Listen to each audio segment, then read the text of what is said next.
All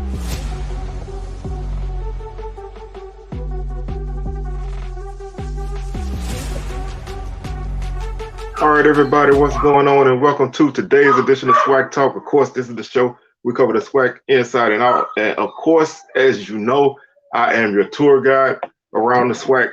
Seawells coming at you.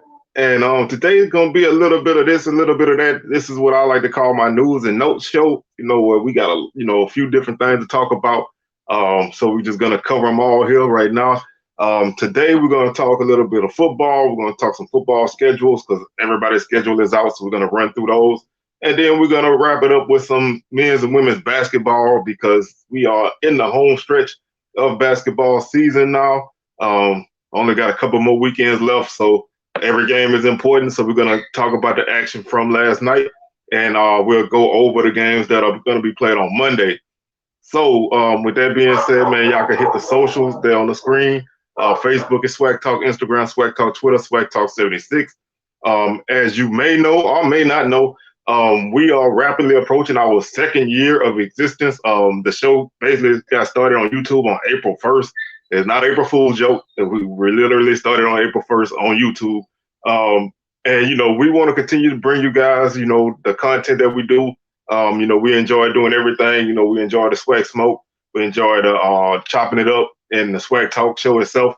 But man, we would definitely appreciate anything that you guys can donate to us to help us continue to grow and bring you this content that we have. So if you wouldn't mind, it's all up to you, but if you wouldn't mind, man, if you guys would be able to drop $1 or $2 on our SWAC, on our Cash App, which is $SWAC Talk, anything would be appreciated. I mean, the love and support, regardless, is definitely appreciated.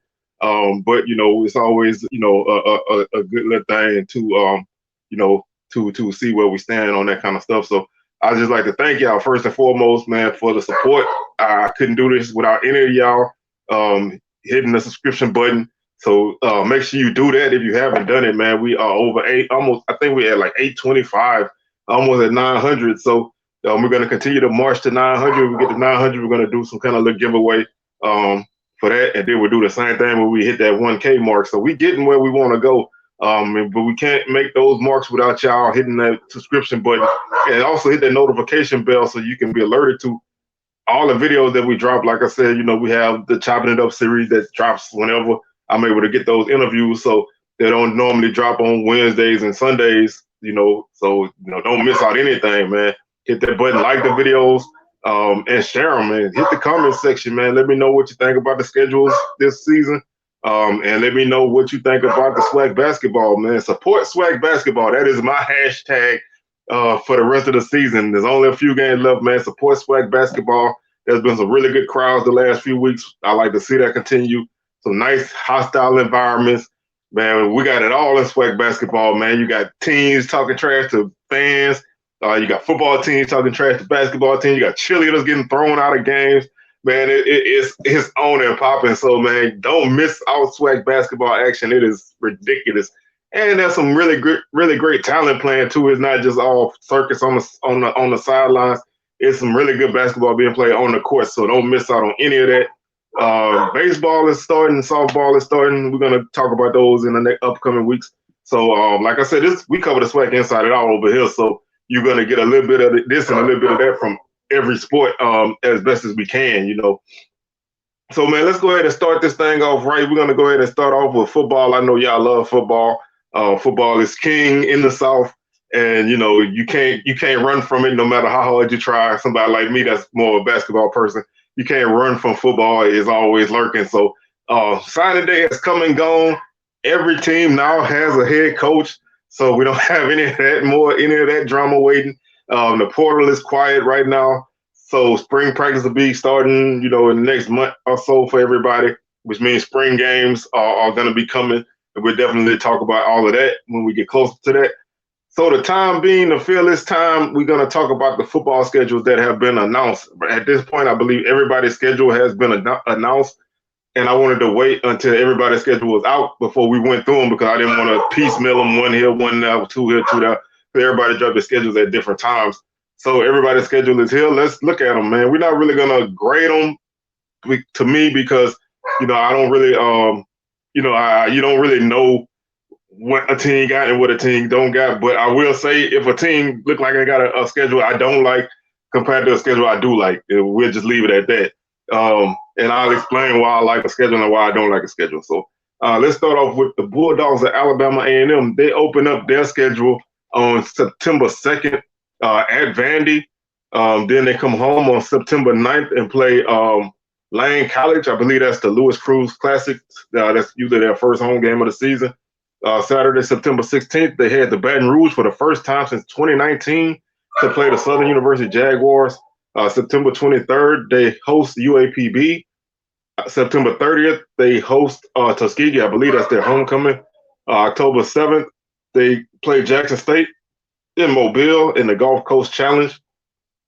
October 14th, they're at Grambling bye week, which is their typical bye week in the middle of the month. October 21st, then October 28th is the Magic City Classic in Birmingham against Alabama State. November 4th, November 4th, they're home against FAMU. November 11th, they're at Bethune-Cookman. And November 18th, they close out at home against Valley. This is a pretty solid schedule. They do have two D2 teams. If that's not your thing, then, this is not going to be a schedule that you like. No FCS opponents. They do have a FBS opponent, Power 5 opponent, two D2 opponents, although they're homecoming and their opening season classic, which to me is okay, but you would love to see an FCS team in the mix somewhere, but not a bad schedule. Lane College is going to be a team. They lost a couple of guys from last season, but they did beat Tennessee State, so they're not a pushover. And Tuskegee is a rival, so you can make an excuse for this schedule. If you are more into looking for FCS opponents, then they're probably not going to sit right with you. Alabama State, they open up their season on September 2nd at home against Southern. They play Miles College at home in September 9th, so back-to-back home games. Early bye week, September 16th, they're off. So they play two games and then they're off. Then September 23rd, they go to Florida A&M. September 30th, they get Alcorn at home. October 7th, they get Bethune-Cookman at home. October 14th, they go to Jackson State for Jackson State's homecoming. Then they get another bye week on October 21st before the Magic City Classic. October 28th, they play in Birmingham against the Bulldogs at Alabama A&M, Magic City Classic. November 4th, they play Grambling in Mobile. November 11th, they're at Valley. November 18th, they're at Prairie View. And then the Turkey Day Classic this year is against their traditional opponent, Tuskegee. So they have the real Turkey Day Classic this season against Tuskegee. Other than that, they also have two D2 opponents, two in-state opponents. They've been playing Miles pretty much the last 2 years or so. At the beginning of the season, usually it's their Labor Day Classic, but I believe this year they're playing Southern at home to open up the season in the Labor Day Classic. So again, two D2 teams, both in-state opponents. So that's something that you're gonna look at, and I believe Southern is a non-conference opponent as well. Although if I'm correct, these non-conference teams and conference teams sometimes it gets a little crazy, but I believe Southern is a non-conference game. But early bye week, it's kind of interesting to me. They have four games in a row away from home. Well, actually 5 games in a row away from home in the middle of the season at Jackson State, in Birmingham, in Mobile, at Valley, and at Prairie View. So that's gonna be probably the make or break portion of their schedule because they play they do have a lot of road games this season. So only 4 home games this year. So not a lot of home games. Well, excuse me, I think it's 5, maybe 5. I think I'm miscounting. So I think it's 5 home games this season, but still not a lot of games in a row at home. A lot of games away from home in a row, and that's going to be something that's a challenge. Next is Bethune-Cookman. They open up their season on September 2nd at Memphis. They come home on September 9th to host Savannah State. They play on Thursday, September 14th against the U, Miami the Miami Hurricanes. We're calling it the Ed Reed Bowl. I'm sure Ed Reed will be on the Miami sideline going live on Instagram. They go to Jackson State on September 23rd. They have a bye week on September 30th. They play at Alabama State on October 7th. They play Texas Southern at home on October 14th. They play Southern on October 21st. This game is a neutral site game. A lot of people believe it's in Jacksonville. Hasn't been officially announced. It's just saying site and city to be determined. So that's probably going to be the Jacksonville game, that Gateway Classic. So we'll give more information as we get that. They play at Grambling on October 28th. November 4th, they host Valley. November 11th, they host Alabama A&M, and they close out with the Florida Classic on November 18th in Orlando against Florida A&M. Now, this scheduled 2 FBS games off rip, including a Thursday night game. So, I'm never a fan of 2 FBS games, so that's already something I'm not a fan of. And Savannah State is a home opener as a D2 opponent. So, what this team is going through right now, this is going to be a challenging schedule anyway. 3 of their first 4 games are away from home, and three of those first 4 games are extremely tough. So they could easily be 1-3 in these games. If their team is up to par, they could be 1-3. They could be 0-4 depending on how this team is looking. But the early slate is tough.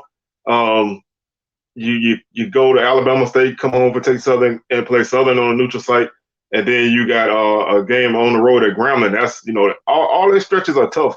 The schedule is not going to be easy, basically because of what this team is going through.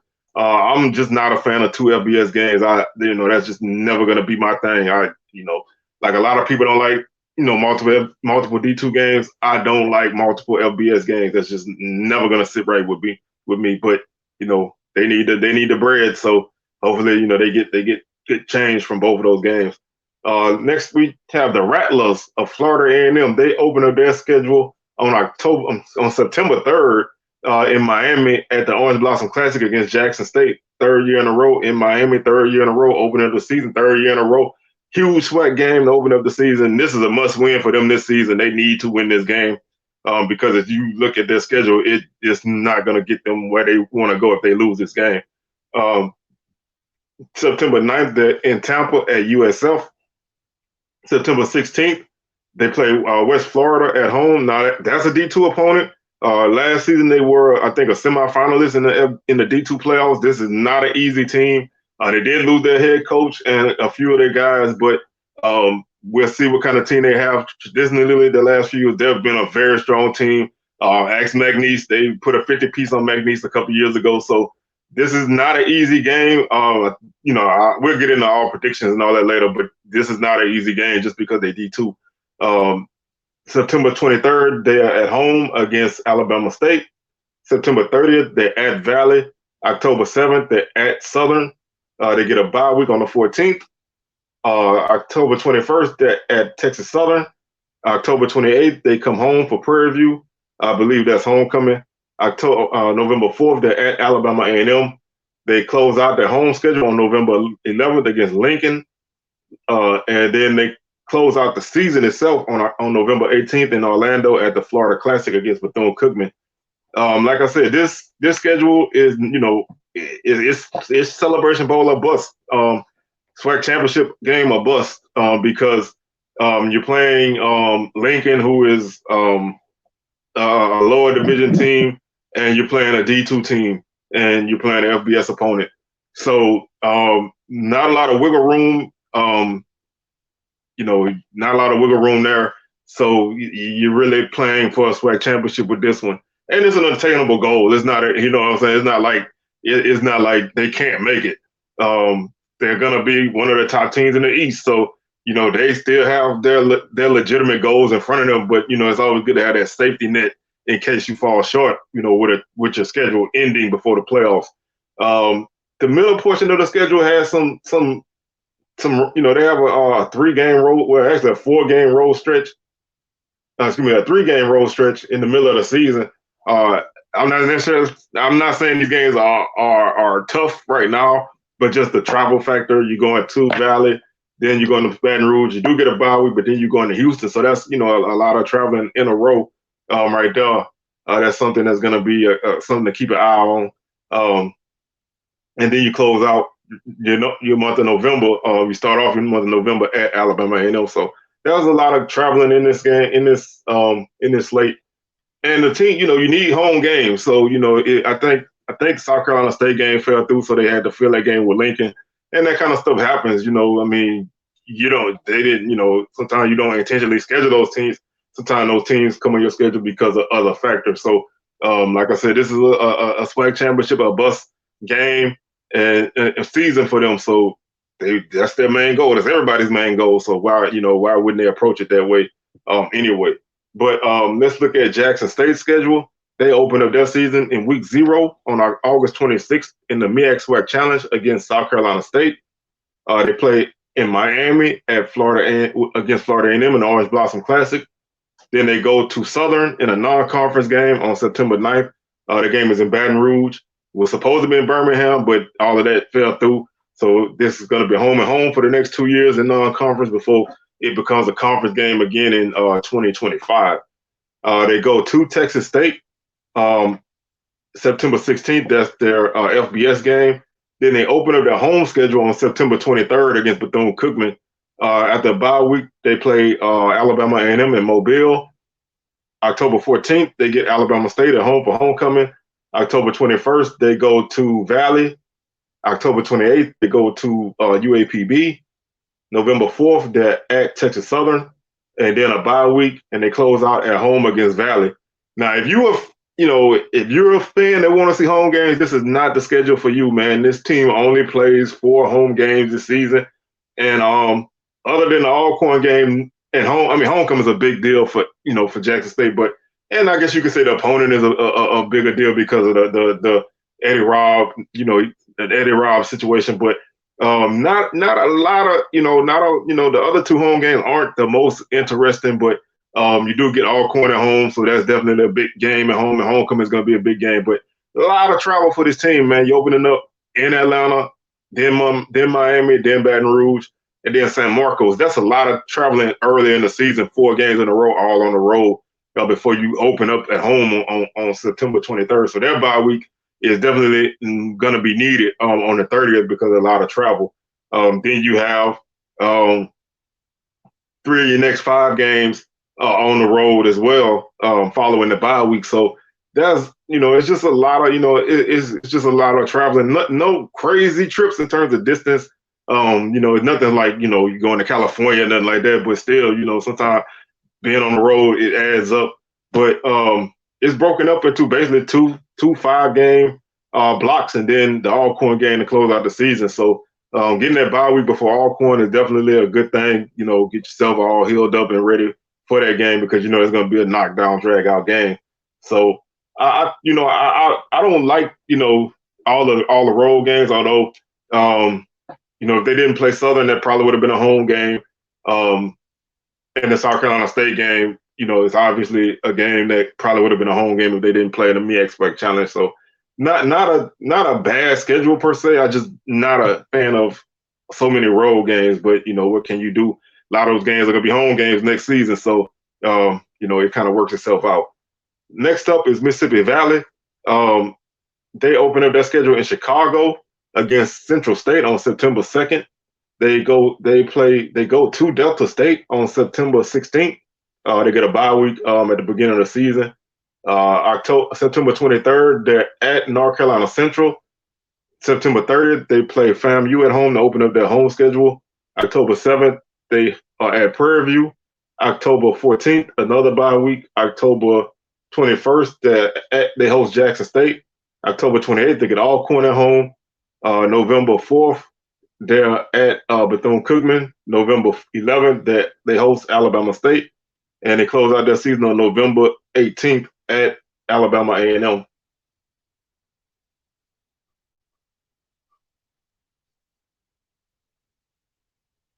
It seems look like they're missing one game. They look like they're missing one. No, let's see.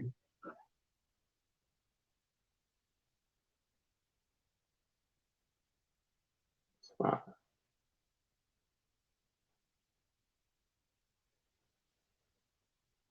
It look like they're missing one SWAC West opponent. We'll see. Uh, we'll figure that out later. But um, typical Valley schedule. A lot of games away from home early in the season. No super hard opponents on the road. Two D2 opponents. Obviously, Delta State probably is one of their toughest games. That's going to be a tough matchup for them. Central State is a Chicago game, so they're banking on a good payout for that. I would have loved to see that be your home opener to open up the season, because Valley hardly ever gets home games at the beginning of the season.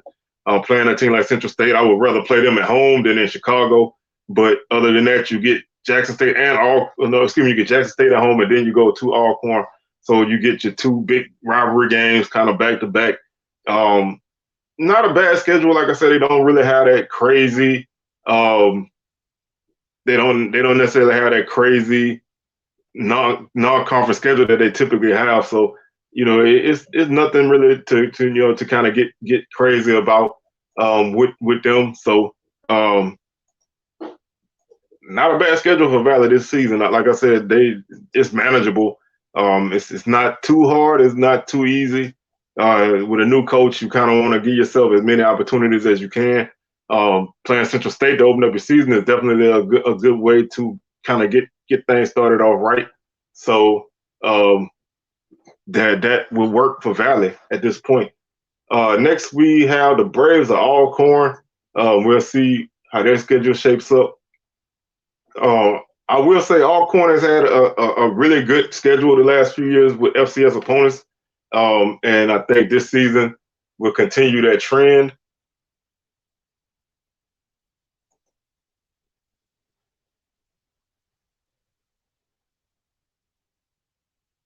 All right, come on, computer. All right, y'all bear with me. This thing is acting nutty. Come on. All right, here we go. All right.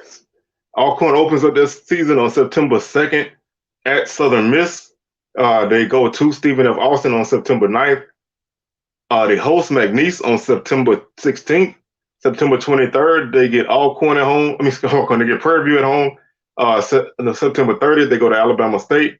October 7th, they get Grambling at home. October 14th, they're off. They go to Pine Bluff on the 21st of October. October 28th, they get Valley at home. November 4th, they get Southern at home for the first time since 2019. They go to Texas Southern on November 11th, and November 18th they close out at Jackson State. Now, if you're a fan of FCS games, this is a good schedule. You get at Stephen F. Austin, that's a rematch from last season. Then you get McNeese at home. That's a team you beat last year. So two good FCS games if that's your thing, and a regional FBS opponent that's a G5 team, not too hard. I'm not saying it's winnable, but not a Power 5 opponent. So in the non-conference, this is a pretty good non-conference slate. I like it a lot. Then you get in conference play, you get three of your West Division opponents at home, Southern, Grambling, and Prairie View. You get them all at home. You got to go to Pine Bluff, and you got to go to Texas Southern, and you go to Alabama State as well. You get Valley at home. That's a rivalry game, and then you go to Jackson State. So I think this is a good schedule for Alcorn. I think it's not a crazy schedule. The two FCS opponents are good. They're regional, and that should be a good challenge for the Braves. Moving on to Grambling, they open up on September 2nd in New Jersey against Hampton. They go to Baton Rouge on September 9th to play at LSU. September 16th, they open up their home schedule against Florida Memorial. September 23rd, they get Texas Southern at home. September 30th, they play Prairie View in the State Fair Classic in Dallas. October 7th, they're at Alcorn. October 14th, at home against Alabama A&M. After a bye week, they host Bethune-Cookman on October 28th. November 4th, they play Alabama State in Mobile. November 11th, they go to Pine Bluff. And then after the traditional bye week, They play Southern on November 25th in the Superdome in New Orleans. So it's a mix in this schedule, man. A sub D2, a sub D1 opponent to open up your home schedule.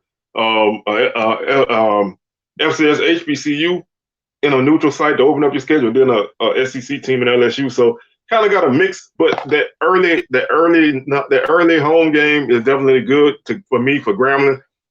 Back-to-back home games in the month of September is good. You know, I think last season they had a lot of games on the road to open up the season, so that's a good look right there.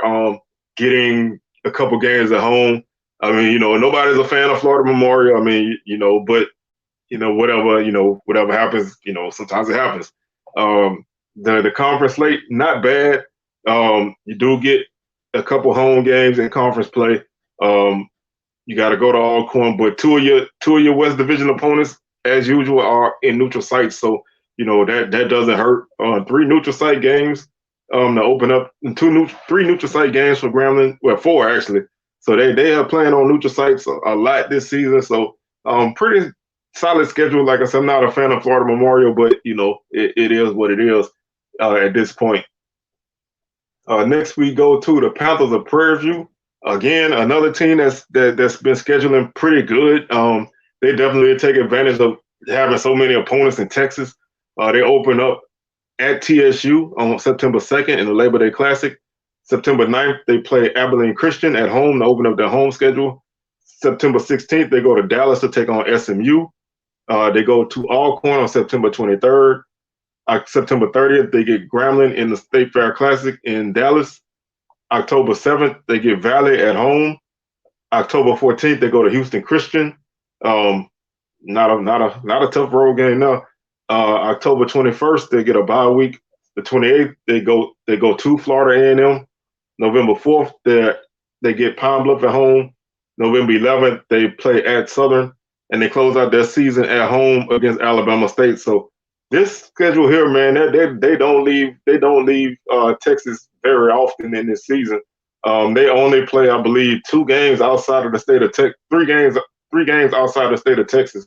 So they not a lot of travel, man. 2 trips to Dallas, 2 trips to Houston, and then the rest of home games. So not a lot of travel for Prairie View, and you know, 2 FCS non-conference opponents and a G5 FBS opponent. So you know, kind of similar schedule to the last couple of years. You know, a lot of regional FCS opponents. They've been scheduling a lot of people in Texas in non-conference. So definitely not a bad schedule for the Panthers. Not a lot of travel. Pretty much all your games in the state of Texas, and then a game in Baton Rouge that's not that far away. So not a lot of travel for you. You gotta like that if you're a Panther fan.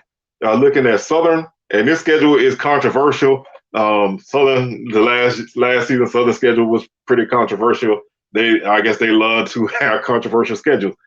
Southern schedule is an all SWAC schedule with the exception of Valley. And you know, they play Lincoln instead of playing Valley. They open up their schedule at Alabama State. They get Jackson State at home on September 9th. They get Alabama A&M at home on September 16th. They get bye week on the 23rd. September 30th, they're at Pine Bluff. October 7th, they get FAMU at home. October 14th, they play Lincoln for homecoming. October 21st, they play Bethune-Cookman, neutral site game to be announced. October 28th, they get Texas Southern at home. November 4th, they go to Alcorn. November 11th, they close out their home slate at home against Prairie View. Bye week, traditional before the Bayou Classic. And then November 25th, they close out in New Orleans against Grambling. So non-conference wise, man, 2 SWAC opponents and Lincoln. That's, you know, obviously that's not the most entertaining schedule. I guess it depends on how you look at it, man. If you like to see, you know, HBCU opponents on the schedule, SWAC opponents on the schedule, then that's what you get. If you wanted to see, you know, an FCS opponent on your schedule somewhere, FBS opponent on your schedule somewhere, you're going to be disappointed. I think it's hit or miss. I think it's just, you know, the eye of the beholder. I'm not super upset about it. I'm not super happy about it, but, you know, you knew the Jackson State game was going to be there because they didn't want to lose that game. So adding another SWAC opponent, and in the non-conference, I guess it's Bama State. It is what it is, man. I mean, I'm not a fan of the Lincoln game, homecoming or not, but that's what they're doing right now. So, like I said, it's a controversial schedule, man. It's not bad, it's not good. Not a lot of travel for Southern. The longest trip they'll have will be to wherever they play Bethune-Cookman, whether it's Jacksonville, Orlando, or Daytona, or whatever, somewhere like that. That's going to be their longest trip. Other than that, you got an Alcorn trip. You got a trip to Pine Bluff and a trip to Montgomery. So Southern does get 6 home games this season, which is definitely a good thing. If you're a Southern fan and you want to see home games, you do get 6 home games. You get Jackson State and FAMU at home, Texas Southern, Prairie View as well. So you do get some good home games out of this, but hopefully this is a one-time thing. I would rather not see this be a every year thing. So hopefully this is a one-time thing, and they move on from that. Next is Texas Southern. They open up their schedule against Prairie View at home in the Labor Day Classic at home against Prairie View September 2nd. September 9th, they go to Toledo. September 16th, they come back to Houston to play at Rice. September 23rd, they play Grambling on the road at Grambling. September 30th, they play Lincoln at home. Lincoln should join the SWAC. They have 3 SWAC opponents this season. So they get Lincoln at home for homecoming. October 7th, they're off. October 14th, they go to Daytona to take on Bethune-Cookman. They get FAMU at home for the first time since 1959 on October 21st. October 28th, they go to Baton Rouge. November 4th, they go to Jackson. November 11th, they get Alcorn at home, and they close out at home against Pine Bluff. So non-conference schedule is 2 FBS opponents in Lincoln. I think that's basically what they had last season as well. So they've been scheduling multiple FBS opponents the last few years. So that's kind of what they do. But again, not a lot of road trips long. You got to go to Daytona and Toledo. Those are two long trips for you. Other than that, pretty manageable. Like I said, I'm not a fan of 2 FBS opponents, so I don't care who the team is. That's just never going to be a schedule that I like. But other than that, and Lincoln, the SWAC schedule is pretty manageable. The last team we have in our schedules before we move away from football is UAPB. They open up at Tulsa on September 2nd. They get Tennessee State in Memphis in the Southern Heritage Classic. They play September 9th against Tennessee State. September 23rd, they go to Alabama A&M. September 30th, they get Southern at home. October 21st, they get Alcorn at home. October 28th, they get Jackson State at home. November 4th, they go to Prairie View. November 11th, they get Grambling at home, and they close out on the 18th against Texas Southern. They have a game scheduled against Central Arkansas. Where that game is slotted at this point, who knows? It could be it could be October 7th or 14th, or it could be I think I did hear they may be aiming for a week 0 game, but that's a home game against Central Arkansas. So that date has not been announced yet. So there's a couple places that it can go at this point. Nice mix of games, 2 FCS opponents in non-conference, a nice neutral site FCS game against Tennessee State, and an FBS opponent. So not a bad schedule for Coach Hampton.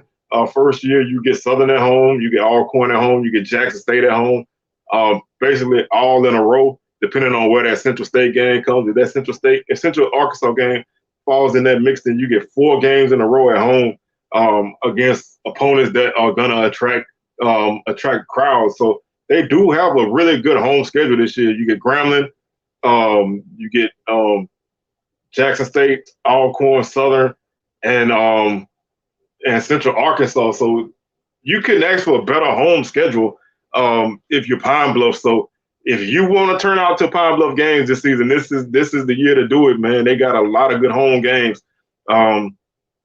No crazy long trips either. So their conference road trips are Texas, Texas and Alabama. So not a lot of traveling for the Golden Lions this season, so really a solid schedule for them. I like that schedule a lot. So let's transition over to basketball. SWAC basketball is heating up. We'll talk about the women's games that took place this week. Um, took place on Saturday, and then we'll go over the games that are coming up on Monday, and we'll look at the standings. Starting off on the women's side, Alabama State defeated UAPB by a score of 71-60. Bethune-Cookman beat Alcorn 68-60. Jackson State beat FAMU 68-53. Grambling beat Texas Southern 63-57. Southern beat Prairie View 69-52. And Alabama A&M beat Valley by a score of 67-50. And basically, all these games were not that close, man. The closest margin of victory in these games was 6 points. Everybody, only one other single-digit margin of victory in these games. So not a lot of close games to this week, this Saturday at least for the women's side of things. So we'll take a look at the schedule for Monday, and then we'll drop back and look at the standings.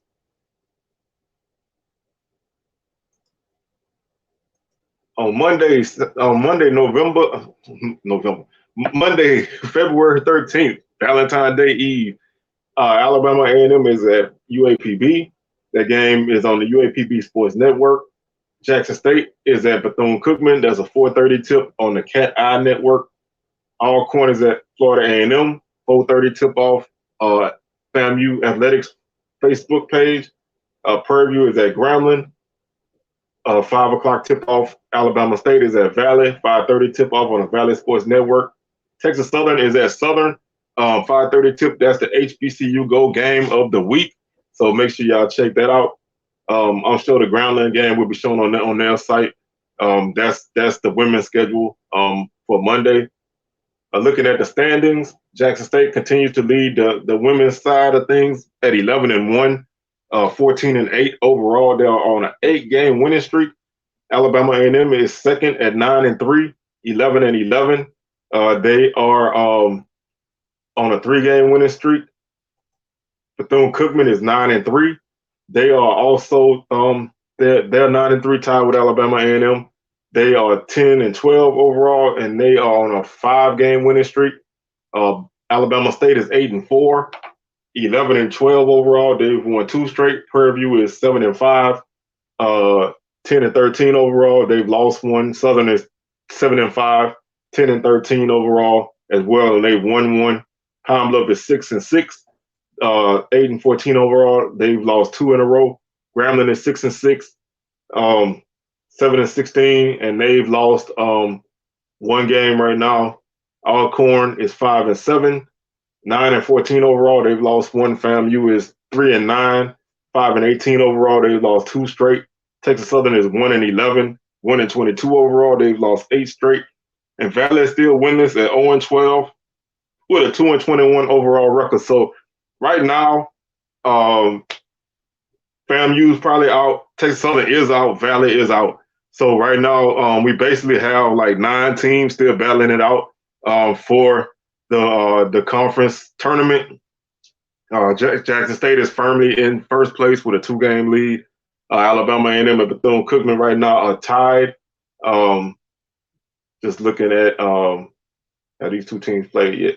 Right now Bethune-Cookman holds the tiebreaker over Alabama A&M. So right now Bethune-Cookman would be the 2 seed in the tournament. If the tournament started today, they would be the 2 seed. Alabama State would be 4. Prairie View and Southern are tied. They split. I think I don't know all the tiebreakers.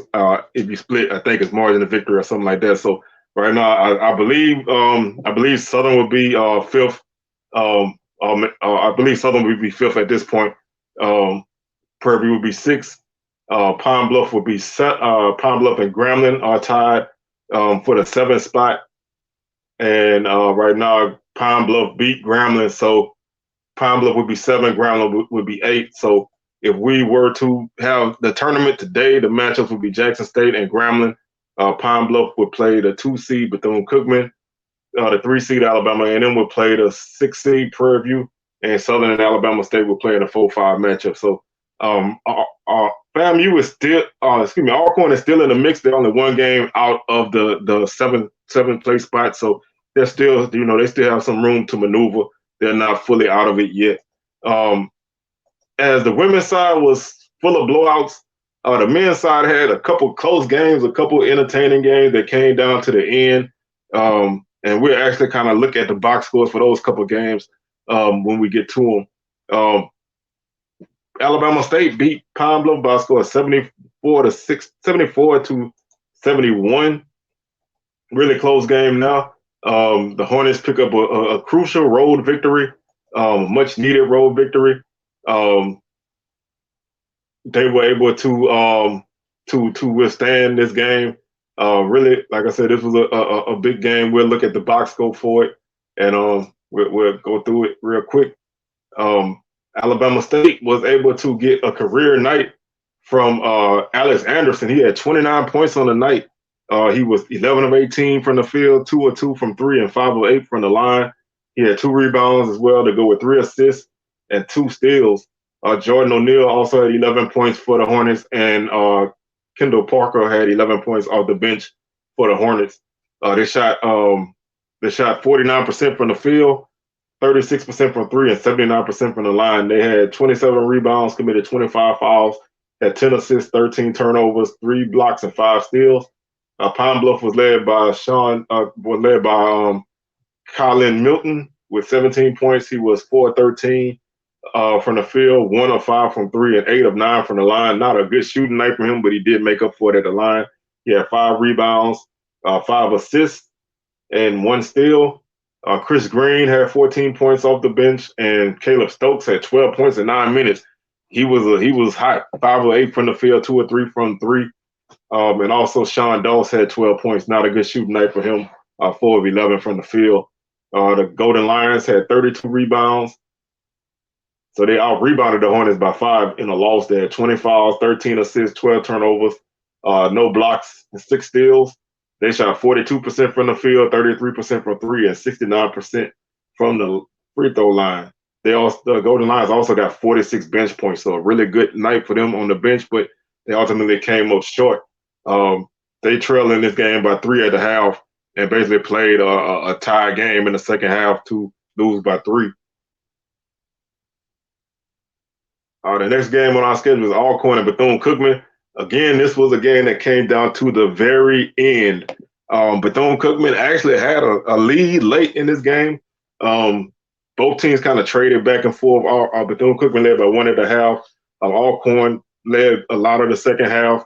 Bethune-Cookman had a 4-point lead. Alcorn was able to chop it down. And with like 0.6 seconds, 0.8 seconds,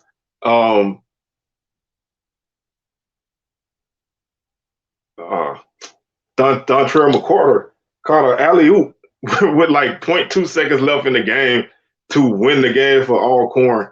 Bethune-Cookman had one last chance, but they threw the ball away and ultimately lost by 2. Byron Joshua and Otis Walker each had 15 points to pace the Braves. Joshua was 7 of 18 from the field, 1 or 2 from the line. He had 4 rebounds, 8 assists on the night. Good game for him and 1 steal. Walker had 15 points. He was 6 of 11 from the field, 3 of 6 from the 3-point line. He had 6 rebounds, 1 assist, and 4 steals. Jeremiah Kendall had 7 rebounds. DeKeidron Thorne had 7 rebounds. Marshall had 8 rebounds to lead the team. Alcorn finished with 5 guys in double figures. Kendall had 12. Thorne had 11. Montgomery had 11. The Braves had 43 rebounds on the night. 13 fouls, 12 assists, 9 turnovers, 5 blocks, and 10 steals. They shot 40.5% from the field, 30% from 3, and 83% from the line. Bethune-Cookman was led by Kevin Davis with 18 points. He was 6 of 11 from the field, 3 of 6 from the 3-point line, 3 of 5 from the free throw line. He had 6 rebounds as well to go with 2 assists, 1 block, and 1 steal. Joe French, 17 points and 5 rebounds. 12 points and 8 rebounds for Marcus Garrett. Those 8 rebounds led the team. Those were their only double-digit scores. Zion Harmon did have 9 points and 7 rebounds as well. Harmon Harmon had 9 assists on the night, so a really good game for him. Pat spreading the ball around. 37 rebounds for the Wildcats. They got out rebounded by 6. 10 fouls. Not a lot of whistles in this game. 18 assists, 13 turnovers, 3 blocks, and 5 steals. Bethune-Cookman shot 45% from the field, 48 from 3, and 58% from the free throw line. So that's the difference right there. Alcorn shot 83% from the line. Bethune-Cookman shot 58. A 2-point game. That's your big difference right there. Like I said, this game came down to the very, very end. Really entertaining game. It's on YouTube on the Cat Eye Network if you want to go back and watch it. I suggest you do. It was a really entertaining game. Jackson State beat Florida A&M 69-58. Grambling beat Texas Southern 65-46. Prairie View lost to Southern 79-65. This was a game that Prairie View controlled the first half. They went into the half, I think, up by 7 or 8.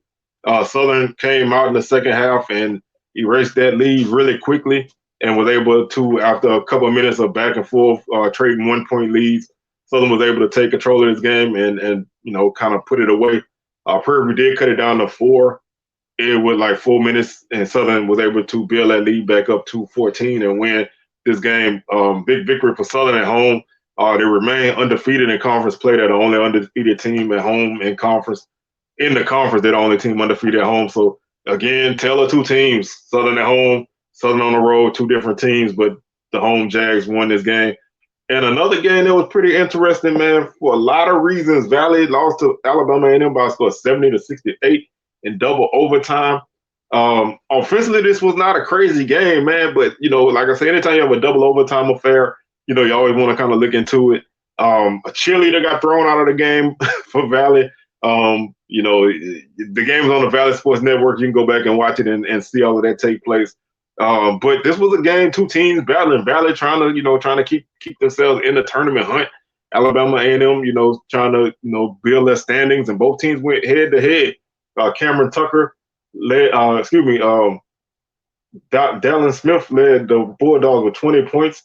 He was 7 of 11 from the field, 0 for 2 from 3, and 6 of 8 from the free throw line. Lorenzo Downey had 12 points, and Cameron Tucker had 13 points. Messiah Thompson hit the game-winning shot for the Bulldogs. He was 6. He had 6 points on the night. He hit the big shot at the end of the game, at the end of the second overtime to win this game for the Bulldogs. Garrett Hicks, one of their better guys, had an off night. He was 1 of 9 from the field with only 3 points. The Bulldogs shot 41% from the field. He shot 6% from 3. Now, this is the team that led the SWAC in 3-point shooting, man, and they shoot 6% from 3. That's ridiculous. There's a team that makes almost 40% in threes, and they shot 6% in this game, but they managed to win, and they shot 60% from the free throw line. Valley was led by Tyron Mosley with 21 points. He was 7 of 12 from the field, 1 of 5 from 3. He was 6 of 6 from the line. He had 8 rebounds on the night.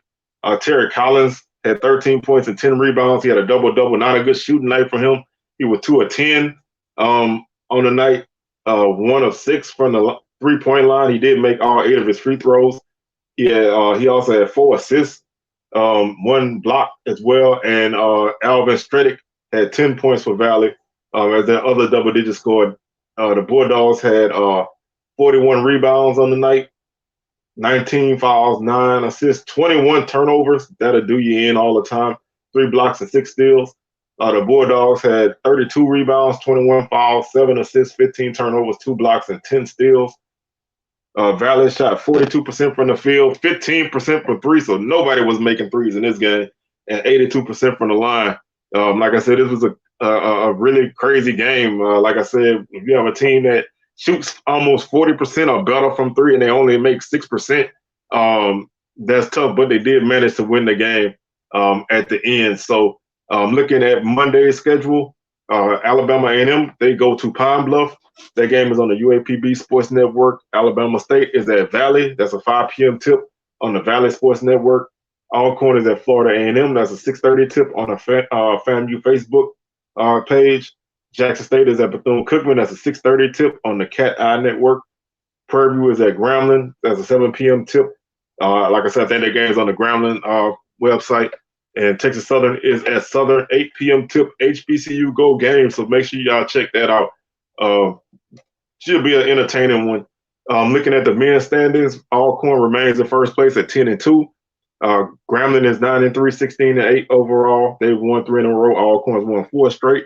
Southern snapped their 2-game losing streak to go to 9-3 in conference, 13-12 overall. Right now, they had a tiebreaker over Grambling due to the head-to-head matchup, but those two teams will play next Saturday, so going to be an interesting game right there. Jackson State is in 4th place at 7-5, 8-17 overall. They've won 2 in a row. Pine Bluff is 6-6, 10-15 overall. They've lost 3 in a row. Alabama A&M is 6-6, 10-15 overall. They've won 1. Alabama State is 6-6, 8-17 overall. They've won 2 in a row. Bethune-Cookman is 5-7, 9-16 overall. They lost 2 straight. Prairie View 5-7, 9-16 overall. They've lost 1. Texas Southern is 4-8, 8-17 overall. They've lost 1. FAMU 3-9, 5-18 overall. They've lost 2 in a row. And Valley is 2-10 with a 3-23 record, and they've lost 2 in a row. So right now, the men's side is a log jam. Alcorn is 1 game ahead of Grambling and Southern. Southern is 2 right now. Grambling is 3. But like I said, these two teams play next week. So if they both win on Monday, the game on Saturday would definitely clear that spot up a little bit. Jackson State is the 4th seed. Bethune-Cookman, Alabama A&M, and Alabama State are all tied. Like I said, those 3-way tiebreakers, it's a lot that goes into them.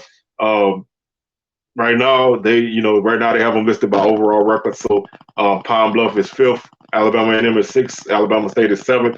Bethune-Cookman and Prairie View are tied right now at 5-7, 9-16 overall. So looking at the head-to-head for these two teams, we'll see. I think Bethune-Cookman won that matchup. Texas Southern is right outside that spot at 4-8. FAMU is 3-9. They're not too far out the mix. And Valley is 2-10. Again, they're not out of it. They're only 3 games out of the last place spot. So, conceivably with teams, not really that hot at the bottom, conceivably Valley could still find themselves in the tournament if they were to put a couple things together. So, right now, officially nobody's eliminated on the men's side. Looking at the Bethune-Cookman did beat Prairie View last week. So right now Bethune-Cookman does hold that tiebreaker over Prairie View. So the standings would go as follows. Alcorn is 1. They would play Bethune-Cookman, who would be number 8. Number 7, Alabama State would play number 2, Southern. Number 3, Grambling would play number 6, Alabama A&M. And Pine Bluff, the 5 seed, would play Jackson State, the 4 seed. But like I said, everybody from 9 on down still have a shot. Like I said, number 9 is tied with number 8 right now. Number 10 is only 1 game out of the 8 spot. Number 11 is only 2 games out of the 8 spot. And number 10 is only 2 games out of the 8 spot. So right now, man, nothing's settled on the men's side. It's going to be a lot of work, a lot of nasty work in the conference right now, man.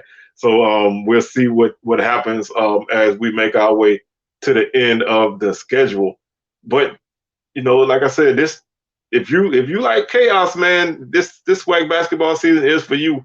It's definitely going to be a race on both sides. Both sides are full of teams who are still in it and still have a lot to play for. That's going to do it for today's show, man. I'd like to thank y'all for tuning in. We'll be back on Wednesday as we recap the action from Monday and we preview the Saturday's game. Thursday is SWAC Smoke live as usual, 6 p.m. Central, 7 p.m. Eastern. And then Sunday we'll be back to recap the Saturday games and preview the Monday game. And we'll probably start to do some questions for all teams going into spring practice. In football, we're talking to baseball and softball and everything else. Salute the Southern bowling team. They won the regular season championship Got a lot of other things coming up, so y'all make sure y'all stay tuned with us on SWACTalk. Hit that subscription button, like the videos, and man, continue to tune in, man. We'll catch y'all on the rebound. Peace.